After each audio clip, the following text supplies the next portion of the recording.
à Ouattara. Parce qu'il n'y avait pas tout cela. Et c'est lui qui a créé. Il y a des gens qui ont passé. Ils n'ont pas pu faire. Et ce que j'ai vu quand je suis passé, Ouattara, c'est un homme de solution. Le secteur industriel représente 22% de la richesse nationale et 40% de la population active.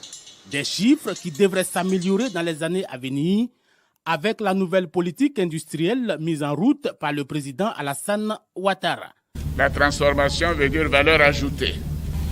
Et surtout l'année prochaine, des projets de ce genre nous permettront d'atteindre un taux de croissance de 8%.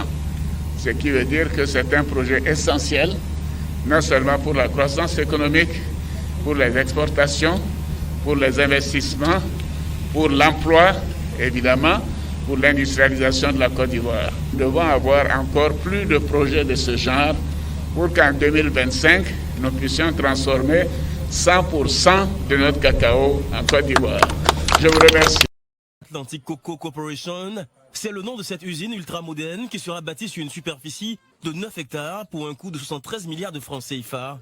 Elle aura une capacité de transformation de 64 000 tonnes par an, extensible à 100 000 tonnes. Cette usine, dans la région de San Pedro, est motivée par 4 raisons, comme l'a expliqué le président directeur général d'Atlantic Group.